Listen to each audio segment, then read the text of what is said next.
produsen pertanian, ya petani itu ya, petani. Mungkin petani kita yang petani kecil tak pernah berpikir seperti itu. Tapi sebetulnya tidak hanya petani kecil, tapi petani besar di negara-negara maju yang lahannya itu bisa ribuan hektar gitu ya. Kalau kamu datang ke Australia atau ke mana itu, Amerika ya terutama. Kalau negara Jepang, Cina itu enggak sistem gitu. Ya, kalau Cina kan negara ya yang ini. Kalau Jepang kan petaninya kecil-kecil juga. Enggak sebesar Eropa juga ada yang lumayan besar ya. Lumayan besar karena ya di sana enggak ada sistem petani itu memang betul-betul menjadi profesi yang ini. Eropa beberapa terutama di Rusia, di yang lahannya luas itu ya. Tapi kalau kayak Belanda, kayak ini enggak terlalu ini. Belanda sendiri negaranya kan kurang lebih luasnya sama dengan Jawa Tengah. Ya. Ada yang pernah ke Belanda itu? Belum. Belum. Nadia sudah, Nadia. Belanda belum, Pak. Yang sudah mana kamu? Madura ya? Madura.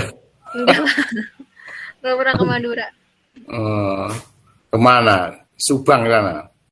Apa Sumedang sana? Turki, Pak, Turki. Turki sudah. Waduh, di mana itu, Kak? Turkinya?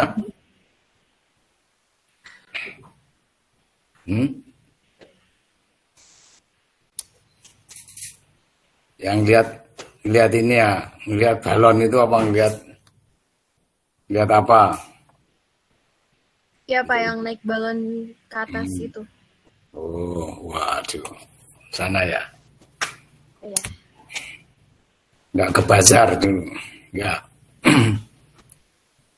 Baik, itu sekilas. Jadi kalau kalian, ya walaupun belum pernah ke Australia, lihat petanya dulu, lihat ini ya, atau Amerika gitu, lihat petanya, kemudian suasana pertanian di sana seperti apa. Ya, jadi petani di sana memang betul-betul ini ya, ada yang punya sampai puluhan ribu, kayak Clinton itu punya 40.000 hektar misalnya, Presiden Clinton itu ya. Terus banyak presiden yang petani yang jadi presiden di sana. Tapi 40.000 hektar itu di sana HGU gitu ya. Apa ya, hak guna usaha. Tidak dimiliki itu enggak. Cuman hak guna usahanya kan puluhan tahun ya, 50 tahun lebih. Ya kayak memiliki lah seumur hidupnya dia. Ada juga kalau Australia ya di atas 3.000 hektar itu kalau kamu di sana umumnya dikerjakan dengan keluarga aja. Ya 3.000 hektar tidak mempekerjakan orang, kalau puluhan ribu baru ada orang lain. Ya kalau hanya 2.000, 3.000 itu biasanya satu keluarga. 3 hektar, 2.000, 3.000 hektar. Kalau di kita kan berapa? Paling yang keluarga itu ya 1.000 meter, 1.500 meter gitu ya. 3 hektar meter ya. Jadi hanya 1/7 hektar itu dikerjakan keluarga biasanya. Nah, siapapun ya, pertanian kecil atau besar yang terkait dengan pertanian maupun pertanian, mungkin mereka itu berpikir bahwa ketika mereka mampu ya, atau dia berperan dalam peningkatan ketersediaan pangan ya. Nah, terutama yang petani besar itu dan penduduk dunia ya, dia bisa bebas dari proses bermasyarakat ya. Bisa ini, dan moral yang menjadi fondasi masyarakat demokratis modern, artinya bisa semena-mena gitu ya, bisa semena-mena. Nah memang ya petani di negara-negara maju itu kuat ya, kuat sih ya, sampai sekarang kuat. Kayak Amerika itu kuat, lobbynya kuat ya. Kenapa kuat? Karena mereka memang pertama strategis posisinya. posisinya strategis. Kalau dia nggak mau lakukan, itu akan kacau negara. Ya. Dan mereka hanya termasuk orang-orang kuat itu ya, memang karena ekonominya kuat. Ya,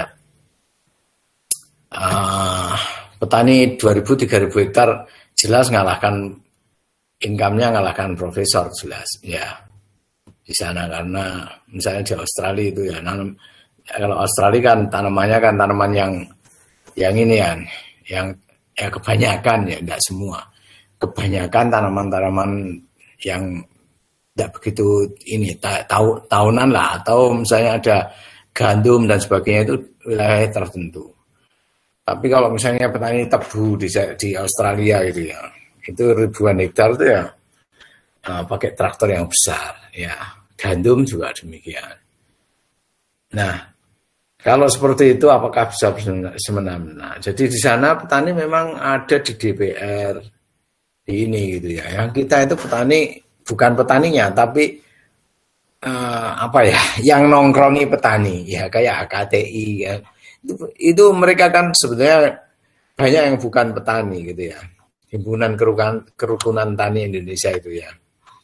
Nah, kebanyakan bukan dasarnya bukan petani tapi jeragan gitu ya. Juragan. Nah, itu yang kalau di negara di negara maju itu kuat. Kalau di kita sih ya masyarakat petani ini ya lemah sekali. Ya, lemah sekali posisinya. Karena apa? Karena kepemilikan lahannya cuma segitu. Ada yang punya warisan sampai puluhan hektar enggak ini di kelas ini?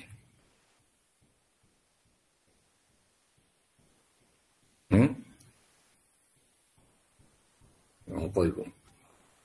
Kamu yang anaknya petani siapa ini? Yang orang tua yang petani? Enggak ada. Apa enggak ngaku semua? Saya Pak. Siapa Rek? Saya. Hikmah. Hah? Iya. Hikmah Asih itu. Iya, Bapak. Petani apa orang tuamu? Petani, ya intinya tanaman pangan itu, Bapak. Tanaman pangan. Apa itu tanaman pangan itu? Padi, jagung itu. Ya. Maksudmu mana? Lumajang, Bapak. Lumajang. Iya. Ya. Kan strategis tanaman pangan. Cuman kalau sini karena tanaman pangan ya tadi itu, kalau kamu punya puluhan hektar ya sejahtera. Kalau enggak itu kan rata-rata hasilnya itu per hektar itu kalau tanaman pangan itu per hektarnya sekitar 2 juta per bulan. 2 juta sampai 3 juta per bulan. Ya sulit kalau sampai 3 juta per bulan. Ya per bulan ya. Tapi kalau punya kalau horti bisa, tapi kalau rugi ya juga nangis juga gitu ya. Kalau horti misalnya punya 1 hektar bawang merah, kalau untung ya bisa untuk 1 tahun sebetulnya lumayan gitu ya. Kalau 1 hektar bisa untungnya ratusan juta kalau pas untung. Ya kalau pas harga. Ini karena di Indonesia disparitas harga tinggi sekali. Ya disparitas tahu ya, perbedaan harga antara yang termurah dengan yang tertinggi, termahal. Kayak cabai misalnya, kalau murah itu ya cuman berapa sekarang ini? 4.000 ya. Bahkan bisa ya 4.000 kurang gitu ya. Kadang-kadang 3.000. Tapi kalau mahal sampai ratusan ribu. Nah itu disparitas. Ya, tomat juga demikian. Kalau pas murah cuman 1.000, 2.000 gitu ya. Kalau pas mahal ya puluhan ribu sampai 20.000 lebih. Nah itu karakter pertanian di Indonesia. Kenapa horti seperti itu?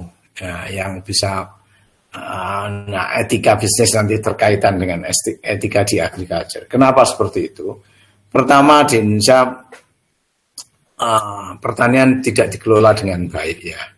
Sistem pertanian siapa yang nanam, kemudian olahan juga belum ada teknologi olahan yang bagus. Yang ketiga juga culture masyarakat.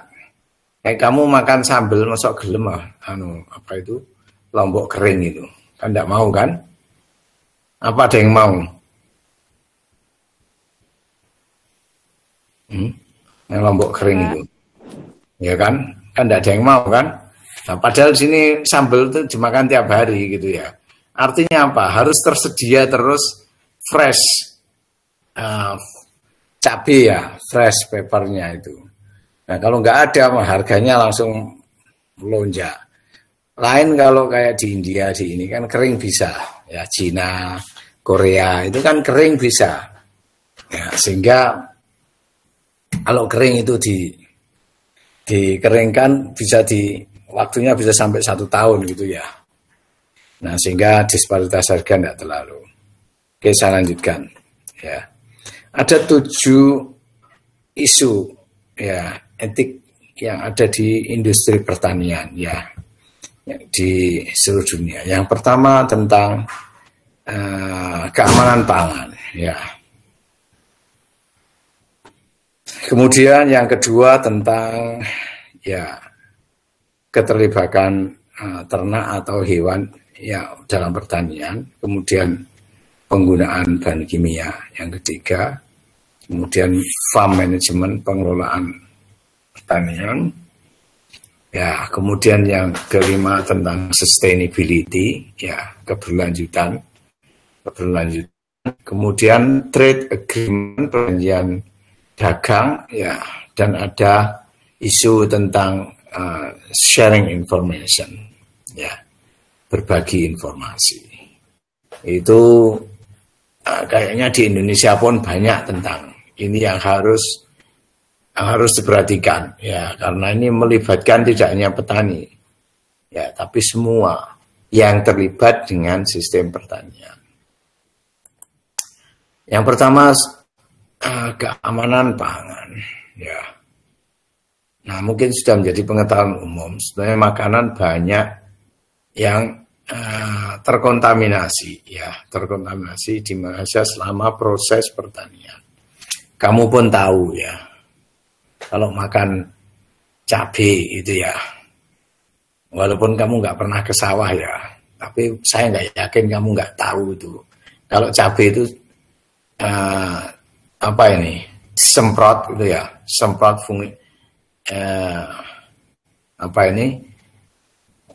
fungisida maupun pestisida yang lain ya, itu begitu tinggi frekuensinya. Cabai, tomat, hortikultura terutama ya. Kalau padi, jagung enggak terlalu ya, tebu juga enggak ya, dalam hal pestisida. Tapi mungkin pupuk atau barang-barang yang lain mungkin digunakan ya. Kadang-kadang dulu pernah ada isu gitu ya, kalau nyelep beras itu dikasih pemutih supaya berasnya bisa putih gitu ya.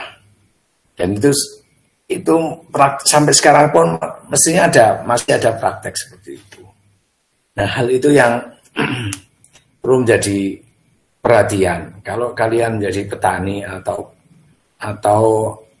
usaha di pertanian, di bidang pertanian ya. Nah, hal-hal seperti itu harus diperhatikan. Termasuk fase. Nah, itu mulai dari pertumbuhan sampai processing ya. Nah, seringnya karena persaingan yang kuat ya, karena mencari keuntungan, alasan mencari keuntungan dan sebagainya, itu mengambil jalan pintas ya. Nah, kadang menggunakan zat aditif ya, kayak tadi itulah, misalnya poles menggunakan Baiklin gitu ya. Nyelap beras itu bisa dengan Baiklin, pemutih gitu ya, sehingga berasnya bisa putih sekali, mengkilat gitu ya. Makanya tidak aman. Nah, yang jelas hal-hal seperti itu menjadi tidak aman. Nah, kalau di negara maju kalau ketahuan itu langsung ditawarin semua. Itu yang produksi ya rugi, tapi di kita enggak pernah. YLKI itu enggak pernah ada kasus kayak gitu itu ya, yang ya ada paling diperingatkan, ditemukan, terus ini diviralkan gitu aja. Tapi sampai tindakan yang benar-benar ini kalau nggak ketangkap basah terus ini enggak, masih jarang di sini ya. Paling kamu kalau merasakan beras kok putih sekali misalnya, itu kalau beras. Yang lain kan enggak tahu ya, beli kalau kecuali kamu suka masak itu ya. Kalau misalnya beli cabai itu kan sering ada putih-putih itu kan residu dari ini pestisida ya. Kan enggak bening, enggak bersih sekali itu kan enggak. Cabai kan sering ada kayak putih itu ya, putih-putih masih ketinggal, tomat juga itu enggak bersih sekali. Nah, jelas itu enggak aman ya. Nah, kalau di negara maju itu penarikan makanan bisa sampai 10% peningkatannya semenjak itu ya. Nah, kemudian memperlakukan hewan ya, ini jadi isu juga itu ya. Walaupun sekarang di Indonesia hampir tidak ada. Nah, dulu ya tahun 70 ya sebelum inilah, sebelum tahun 2000 itu masih banyak melibatkan ternak untuk bekerja di pertanian. Tapi sebenarnya tidak hanya itu ya, di bidang di ternaknya sendiri itu kan masuk dari agriculture ya. Nah, banyak perlakuan yang tidak etis terhadap hewan ya. Dan itu sudah berlangsung lama ya. Banyak sudah melihat masalah etika aktual yang dihadapi industri. Nah, memang sih hewan, ternak dan sebagainya itu bisa dikatakan sebagai sumber makanan maupun untuk bekerja gitu ya. Tapi apakah hal itu pernah dipikirkan ya, peri kehewanannya itu ya, peri kehewanannya. Ada yang ya untuk bekerja terus, kalau sekarang sih ya itu sekarang jarang itu ya. Ya kecuali petani-petani sendiri yang memang beternak gitu ya. Ternak kalau tahunan kan kadang sayang, tapi ya banyak yang tidak ada ikatan dengan hewannya. Nah, itu termasuk isu-isu yang perlu menjadi award itu ya. Ya, memperlakukan hewan baik itu sebagai pekerja maupun sebagai bahan makanan. Ya, kalau di pertanian itu seenaknya ya.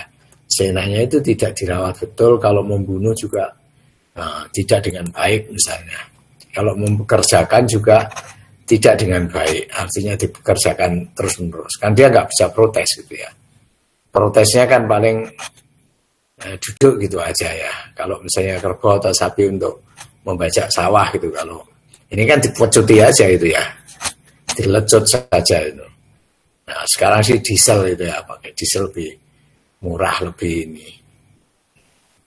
Itu yang terkait dengan ternak. Nah, terkait isu yang terkait etika ya dalam penggunaan bahan kimia. Tadi sudah saya singgung ya, penggunaan pestisida dan hewan dan bahan kimia lainnya telah menjadi perdebatan yang terus berlanjut.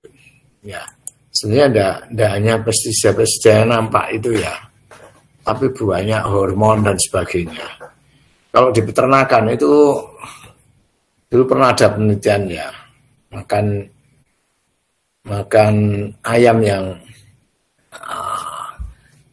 dipercepat misalnya ya, yang sering yang dulu ditemukan yang kasus-kasus Kentucky itu ya, ayam-ayam Kentucky itu kan selain kalau di sini enggak seperti itu. Kalau di luar negeri itu dipotongi cucuknya itu ya, paruhnya semua dipotongi, kemudian memang dibuat lumpuh gitu ya, enggak dibuat enggak supaya enggak bergerak gitu ya, dibuat lumpuh. Kemudian dikasih hormon supaya cepat, 1 bulan bisa berapa kilo. Nah, itu kayak industri daging ini ya. Nah, sekarang sudah ada, sebetulnya sudah mulai percobaan-percobaan itu perusahaan kultur jaringan, tapi kultur jaringan daging gitu ya. Sudah mulai, jadi membiarkan daging itu bukan hewan hidup, bukan, tapi dagingnya. Dagingnya dikulturkan. Nah, itu juga masuk etika itu ya.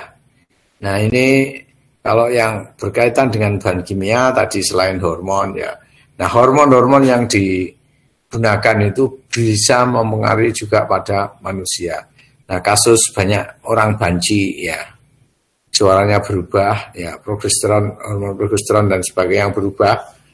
Nah, itu adalah dulu hasil ditengarai karena penggunaan hormon pada bidang pertanian. Nah, kalau yang jelas yang sudah lama diketahui adalah residu itu ya, residu obat-obatan. Nah, residu itu namanya residu ya, itu yang tidak boleh, yang strictly tidak boleh itu sebetulnya yang akumulatif gitu ya. Tapi kadang-kadang di Indonesia itu ngawur gitu ya. Di Indonesia itu ngawur.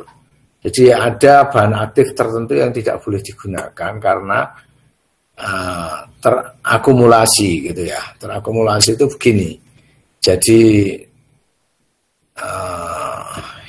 hewan atau pemakan tingkat akhir itu mengakumulasi residu yang paling tinggi.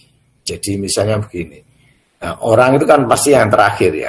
Orang makan sapi ya, daging sapi. Sapi makan padi gitu ya, daun padi atau daun jagung atau daun tebu. Yang itu disemprot oleh residu Nah kalau kalian makan ininya sebetulnya tidak terlalu banyak itunya ya. Kalau makan langsung itu berarti kan persentasenya nggak tinggi. Ya, tapi kalau itu dimakan sapi, itu ngumpul di sapi, ya daging sapi makin tinggi, ya daging sapinya kamu makan, itunya juga dimakan juga sehingga makin tinggi. Ya, dan itu tersimpan di hati, ya sehingga sering menyebabkan terjadinya kanker hati itu ya, sklerosis itu ya, karena residu bahan kimia. Sehingga banyak petani-petani yang tidak tahu yang menggunakan pestisida dengan serampangan, misalnya sering bersentuhan, kamu kalau misalnya itu hati-hati, kalau praktikum atau apa itu hati-hati semua, harus pakai sarung tangan, safety-nya harus di ini. Belum menghirup pestisidanya ini juga cepat aja, setelah dihirup bisa terakumulasi di hati ya. Nah, selain pada manusia sendiri, kesehatan manusia juga bisa membunuh spesies-spesies asli yang berguna tentu ya. Nah, ini tentang di serangga misalnya lebah madu atau serangga yang lain yang berguna. Jadi serangga itu pun ada yang musuh alaminya dari serangga yang mengganggu ya, yang merusak tanaman utama ya. Nah itu sudah diketahui. Kalau kalian ada ketertarikan tentang itu, kamu bisa ngamati ya. Ternyata di alam itu banyak sekali musuh-musuh alami dari hama ya. Banyak ya.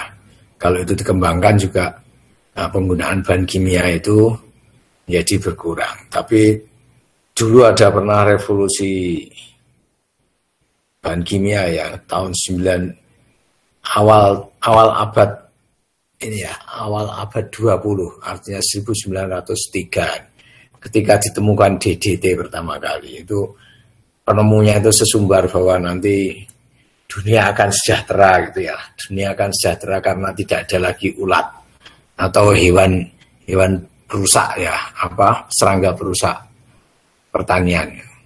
Nah, disemprotkan besar-besaran, tapi ternyata setelah itu hewannya kebal, orangnya banyak yang terkena kanker ya, gangguan kesehatan. Sehingga setelah diteliti mulai dilarang tahun 60-an itu di Eropa, di Amerika dilarang. Tapi anehnya malah di Indonesia itu ada revolusi, ada program Bimas Inmas, itu menggunakan DDT yang dilarang di Amerika, yang sudah dilarang di Amerika. Saya masih ingat itu ya, dulu itu ada pesawat, sering ada program pemerintah ya, ada pesawat itu menyemprot bahan kimia itu dari pesawat, ikut-ikut Amerika gitu ya, ikut-ikut Amerika, jadi nyemprot ulat, padahal sawahnya itu ya sedikit-sedikit lah. Wah, apa itu ndak serempak nanam padi semua itu ndak. Oh, itu disemprot pakai pesawat, latah sekali zaman itu. Jadi disemprot pakai pesawat gitu. Ya program Mas Inmas. Nah nyemprotnya pakai DDT. Ya programnya program ya Amerika. Nah negara kita karena masih bodoh ditipu seperti itu. Itu akhirnya rusak semua. Kemudian tergantung dari ini. Pupuk juga demikian. Ya. Kemudian tentang isu tentang farm management, ya manajemen pertanian melibatkan perlakuan ya yang tidak etis terhadap pekerja pertanian dan banyak pihak yang terkait manajemen itu sendiri. Nah, dalam ini ada aturan yang harus diikuti terkait ukuran sebuah pertanian dan pangsa pasarnya. Ya. Nah, seringkali pekerja pertanian mendapat kondisi yang mengerikan, ya bahkan berbahaya. Tadi itu ya pekerja pertanian suruh nyemprot ini enggak pakai sarung tangan, enggak pakai masker gitu ya. Nah itu bahaya. Jadi kalau kalian nanti usaha di bidang pertanian, pekerjamu juga harus keamanannya ya. Banyak sekali hal-hal yang harus diperhatikan. Selain ya mereka sering dibayar rendah gitu ya karena pekerja kasar di bidang pertanian. Dulu kalau di Amerika di ini rendah juga yang pekerja kasarnya karena mereka diimpor dari negara-negara Afrika seperti budak gitu ya. Pekerjakan seperti budak. Jadi sejarahnya dulu orang-orang negro yang ada di Amerika maupun di Brasilia, di Amerika Latin. Ya banyak orang negro Afrika itu karena mereka digunakan sebagai budak pertanian. Yang mereka dibayar rendah sekali. Ya. Walaupun sekarang sudah tidak seperti itu ya. Kalau setelah ada perang di Amerika untuk merestorasi itu ya tahun 400 tahun yang lalu ya itu ada persamaan hak antara orang negro dan orang kulit putih. Kalau dulu enggak. Walaupun sampai sekarang masih ada perbedaan seperti itu ya, ada kasta lah, walaupun tidak dinyatakan undang-undangnya tidak, tapi kastanya ternyata tetap diberlakukan. Kecuali negro-negro yang bisa keluar dari ini ya, artinya dari determinasi mereka pintar maju dan tidak diapa-apakan. Nah asuransi juga demikian. Nah hal-hal seperti itu kalian kalau nanti terkait bekerja di bidang pertanian harus diperhatikan. Ini merupakan moral dan etika di bidang pertanian. Selanjutnya tentang sustainability, ya keberlanjutan. Nah, sebenarnya keberlanjutan itu hukum alam gitu ya. Kalau nggak berlanjut, petani akan mati sendiri. Tapi masalahnya banyak yang kita tidak tahu bahwa itu terkait dengan hal-hal lain, ya lingkungan hidup dan sebagainya. Jadi untuk masyarakat umum adalah keberlanjutan usaha pertanian. Nah, ketidaktahuan dengan merusak lahan, ya, membuang bahan kimia yang seenaknya gitu ya. Nah, itu bisa membahayakan selain satwa liar juga merusak tanah, merusak mikroorganisme yang tidak kelihatan dan semua, ya. Nah, sehingga lingkungan menjadi tidak sehat. Nah, menjadi tidak sehat itu usaha pertanian juga sulit. Nah, itulah yang menyebabkan tidak berlanjut ya. Misalnya sekarang untung besar, tanamannya bisa menghasilkan per hektar 10 ton. Karena rusak tinggal 8 ton, rusak lagi 6 ton, ya, rusak lagi tinggal 4 ton. Ya. Seperti ya kalian yang anaknya petani atau ini, pupuk itu dulu tidak seperti sekarang ini ya. Kayak tebu misalnya, tebu itu kalau nggak dipupuk 1 ton lebih, ya 1 ton urea lebih, itu tidak menghasilkan, bisa keluar kecil-kecil kayak gelaga. Gelaga tahu ya, gelaga itu rumput yang seperti rumput gajah itu, rumput yang seperti tebu tapi kecil-kecil. Ya nggak manis itu gelaga, ya memang bangsa tebu. Jadi seperti itu. Kalau nggak dipupuk tinggi, kenapa? Ya karena rusak tanahnya. Kalau dulu nggak rusak, itu pupuknya sedikit dia efektif bisa diserap. Ya, kenapa seperti itu? Bagi yang belajar di tanah tentu tahu ya. Tanah yang rusak itu bisa strukturnya, bisa kimianya, bisa fisiknya, bisa kimianya. Struktur, tekstur, kalau tekstur kan alami ya. Ya rusaknya itu kalau kecuali di bulldozer dan sebagainya. Nah tapi kalau ini strukturnya bisa rusak, ya fisiknya bisa rusak, kimianya bisa rusak, biologinya bisa rusak. Nah sehingga tidak sustainable. Nah akibatnya inputnya menjadi tinggi. Ya. Nah kalau input tinggi berarti tidak efisien dan akibatnya tentu harga pertanian lebih di kita itu sebetulnya mahal sekali ya, mahal sekali kita biaya pertanian. Walaupun mahal, petaninya tidak sejahtera ya. Kenapa? Karena untungnya sedikit tadi itu ya, kayak misalnya jagung gitu ya, harga jagung harga di sini itu kan pasti di atas 3.000 ya di Indonesia per kilonya. Nah BEP-nya itu hampir 2.000, sekitar 1.800-an.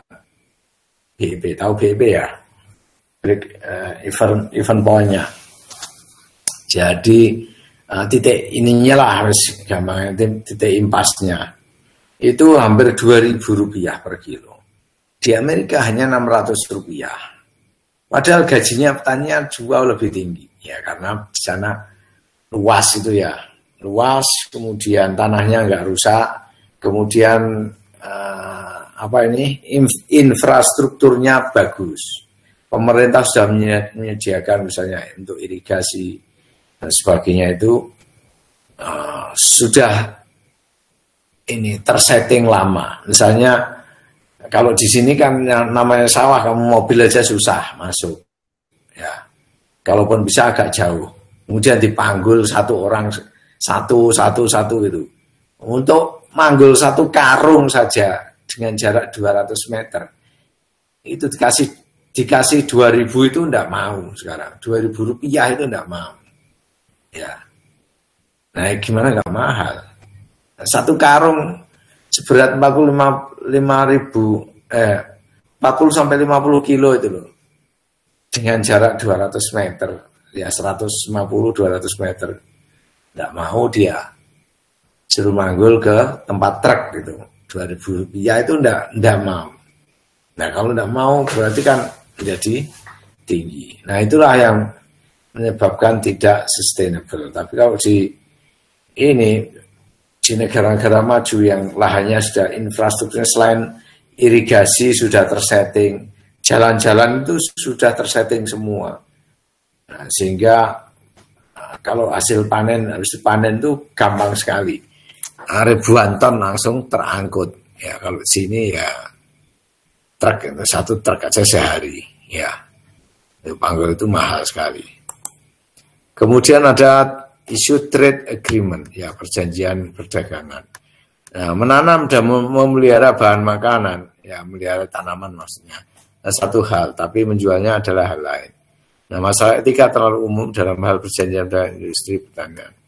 Nah, bisa suap dan sebagainya, ya. Nah, banyak aturan perdagangan. Nah, di kita, ya, aturan untuk melindungi petani ataupun konsumen itu masih belum begitu jelas. Karena di DPR, kalau dulu ada DPD, ya, Dewan Perwakilan Daerah, itu bisa dari Dewan Perwakilan itu bisa dari organisasi-organisasi pertanian itu ya. Dulu HKTI itu mendapatkan wakil, sekarang kan enggak. Sekarang enggak peduli mau tani mau apa, yang penting dapat uang untuk ini, untuk milih seseorang, entah nanti setelah dipilih memperhatikan atau enggak, itu enggak ini. Sehingga semakin payah agreement perdagangan itu. Nah, belum perdagangan dengan luar negeri, itu kita lemah sekali ya. kita lemah sekali. Ya banyak produk pertanian kita, misalnya seperti sawit itu ya, yang tahu-tahu dengan alasan misalnya merusak lingkungan, itu mereka bisa seenaknya nyetop gitu ya. Jadi misalnya Eropa tahu-tahu, aku nggak mau nerima produk minyak sawitmu, karena minyak sawitmu merusak hutan, ya, merusak hutan. Nah sebetulnya mereka itu ada maunya, ya di dunia ini pasti gitu, namanya politik bisnis, ya. Maunya apa sih sebetulnya? Supaya produknya dia dibeli juga oleh Indonesia. Ya, dia punya produk apa supaya dia dibeli juga Indonesia. Dengan cara ya pura-pura tidak mau dengan menuduh itu. Nah, akhirnya Indonesia kesulitan misalnya. Kesulitan menjual karena harus membuktikan bahwa itu tidak merusak lingkungan. Nah, untuk membuktikan itu harus membayar konsultan-konsultan Eropa dan sebagainya. Nah itu kan kurang ajar. Dan akhirnya toh kita harus ada imbal dagang juga mengambil atau membeli dari produk lain. Nah hal-hal seperti itu mestinya ya itu di luar etika. Tapi bagaimanapun etika kita di internasional itu harus tahu. Etikanya itu ya kita tetap mengikuti aturan internasional, tapi orang mencari celah. Nah, mencari celah itu bisa aja, dan itu sebetulnya masuk moral gitu ya. Tapi kan kalau moralnya suatu bangsa itu misalnya Indonesia gitu ya, moralnya Indonesia itu yang paling utama adalah ke rakyatnya, pemerintah itu, moralnya pemerintah itu ke rakyatnya. Kepentingan rakyat itu nomor 1, kepentingan rakyat negara lain itu nomor 100, ya. Itu yang benar. Jadi enggak pura-pura bela ini karena kita juga gitu misalnya perkara TKI dan sebagainya. TKI luar negeri yang ada di sini misalnya kan banyak sekali. Nah, itu ada pejabat yang dengan enaknya. Nah, kita juga punya TKI di luar negeri, jadi kita harus hati-hati ini ya enggak gitu. Kalau pemerintah di semua negara ya, negara-negara maju itu enggak gitu. Nah, TKI saya harus kamu urusi, harus kalian urusi di negaramu. Tapi TKI-mu kalau di negeri saya, ya harus kamu urusi juga gitu. Jadi enggak rugi gitu ya. Nah kita enggak. Nah itu beda antara etika pribadi, etika antar negara dan sebagainya.